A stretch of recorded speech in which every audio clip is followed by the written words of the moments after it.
Сәлеметсіңдер ме балалар, қалдарың қалай? Көңіл күйлерің тамаша ма? Жарайсыңдар. Сендер алғыр оқушысыңдар. Себебі сендер заман талабына сай онлайн оқу білім жүйесінде оқып жатырсыңдар. Бұл сендерге үлкен мүмкіндік. Себебі үйде отырып алдын ала ертеңгі болатын күнгі тапсырмалардың барлығын үйреніп, мектепке барған кезде сол біліміңді көрсете аласың.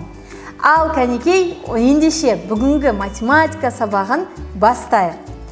Бүгінгі тақырыбымыз геометриялық мазмұндағы есептерді шығару. Алдындағы сабақтарға үңілсек, біз фигуралардың периметрін табуды, ұзындығы арқылы периметрді, периметр арқылы керісінше ұзындық енін табуды да нестедік, қарастырдық. Бүгінгі сабақта осындай есептерді әрі қарай дамытып шығаратын боламыз. Ендеше бірінші тапсырмаға қарай ғой. Бірінші тапсырмада фотосуреттер көрсетілген. Және де фотосуреттердің әр қайсының жақтауы неше түрлі бір геометриялық фигуралармен. Ал енді біз қай геометриялық осы фигураның периметрі бар екенін табуымыз керек. Келістік па? Ал кәнекей, ең бірінші мына Астана қаласында, қазіргі Нұр-Сұлтан қаласындағы бәйтерекке қараймыз. Қандай фигура тәрізді? Жақтаумен қоршалған? Тік төртбұрыш. Тамаша. Тік төртбұрыштың біз периметрін таба аламыз ба? Әрине таба аламыз. Келесі. Мынау екінші цирк. Кәнекей, цирк сопақ геометриялық фигурамен не істелінген? Қоршалған екен. Кәнекей, ойланайықшы. Біз сопақтың периметрін таба аламыз ба? Жоқ, таба алмаймыз. Әрі қарай, мына екінші, үшінші, төртінші, бесінші суреттерге қарашы. Қай фигуралардың біз периметрін таба аламыз? Қалай ойлайсың? Дұрыс айтасың. Көп бұрыштың, 5 бұрыш болсын, 6 бұрыш болсын, шаршы, тік төртбұрыш болсын, біз бұндай фигуралардың барлығын периметрін таба аламыз. Тек қана шеңберлердің периметрін таба алмаймыз. Ал енді келесі екінші тапсырмада бізде периметрі белгілі шаршының қабырғаларын қалай табуға болатынын еске түсіруіміз керек. Ол енді не деген сөз? Мысалы, периметрі белгілі, ал қабырғалары белгісіз болған жағдайда не істейміз деген сұрақ. Осы, міне, қазіргі формуланы және формуладан кейін қалай аны, яғни ұзындығын, енін табу формуласын шығаратын боламыз. Келістік па? Осы тақырыпты мұқият жақсылап тұрып қарап ал.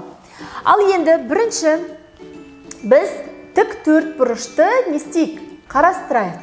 Ал кәнекей, тік төртбұрышты табудың формуласы қалай еді? Ұзындығы мен енін қосып, оны екіге көбейтеміз.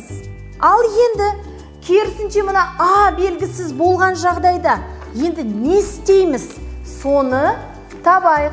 А тең. Бірінші біз периметрді екіге бөліп, содан кейін мына В-ны не істейміз? Азайта саламыз. Тамаша. Ал енді керісінше мына жерде В белгісіз болғанда не істейміз? Соны да қарастырып жіберейік.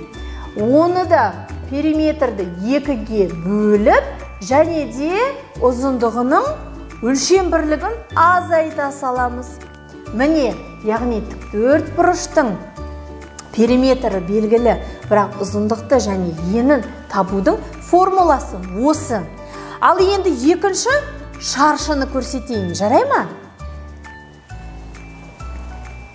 Шаршының барлық қабырғасы тең екенін білеміз. Яғни біз периметрін табу үшін ұзындығын 4-ке көбейте салсақ жеткілікті. Ал енді керісінше мына периметрі белгілі, бірақ қабырғасы белгісіз болған кезде не істейміз? Периметрді керісінше 4-ке бөле салсақ жеткілікті. Міне, мына тақтада жазылған формулалардың барлығын дәптеріңе жазып, және қызыл қоршаумен қоршап ал. Жарай ма? Ал енді біз сабағымызда тек қана айтып қана қоймаймыз, не істейміз?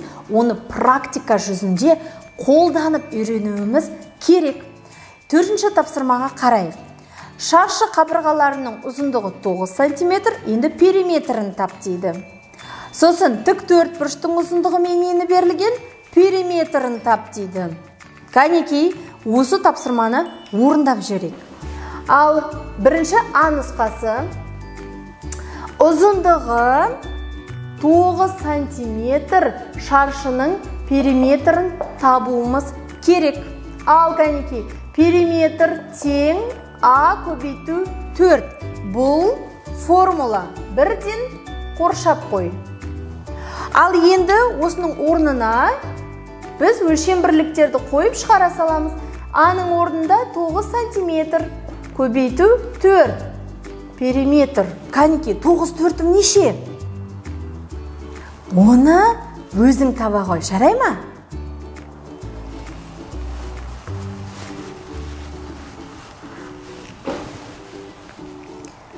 Ал енді Ә нұсқасын жазайық. Сонымен Ә нұсқасында ұзындығы 7 см, ал ені 3 см тік төртбұрыштың периметрін тап деп тұр. Ал енді периметрдің формуласын жазайық. А қосу В көбейту 2. Балалар, кейбір оқушылар мына периметріндегі жақшаны қоймайды. Бұл қате болады. Неге? Себебі жақша жоқ болған жағдайда мына көбейту бірінші орындалып кетеді ғой. Амалдардың реті бойынша бірінші орындалып кетеді. Сондықтан біздің периметріміз дұрыс шықпайды. Міндетті түрде мына жақшаны қоя қой. Ал енді орнына қоямыз. П тең Аның орнында 7 см, В-ның орнында 3 см. Көбейтеміз 2. 7 см-ге 3 см-ді қоссақ 10 см. Ал енді 10 см-ді 2-ге көбейтсек, неше болады? Тамаша, жарайсың. Керемет. Ал енді біз мына 7-ші тапсырмада ата-аналардың көбісі бізге сұрақ қойып жатады. Осы мына сандар, өрнектер берілген, бірақ қалай теңдіктер мен теңсіздіктер құрастырамыз деп бас қатырады. Бұл тіпті оңай, еш қиындығы жоқ. Оны мен қазір сендердің өздеріңе көрсететін боламын. Содан кейін сендер ата-ананың көмегінсіз ақ өздерің ақ шығарып үйреніп аласыңдар. Мысалы, кез келген бір өрнекті алайық. 100 қосу 500. 100 қосу 500. Өрнегін кез келген басқа өрнекпен салыстырайық. Мысалы, 600 қосу 300 дейді. 600 қосу 300. Ал енді қараймыз. 100-ге 500-ді қосу үшін 100-діктерді қосып 2-нөлін тіркей салсақ болғаны. Сонда 600 болады. 600-ге 300-ді қоссақ 900 болады. 600 900-ден қандай болады? Кем. Бұл теңсіздік. Яғни кем артық болған жағдайда теңсіздік. Ал енді сендерге мен бір теңдікті көрсетейін. Жарай ма? Мысалы, тура осы 100 қосу 500 деген өрнекті аламын. Ал екінші оң жағына 200 қосу 400 деген теңдікті алайын.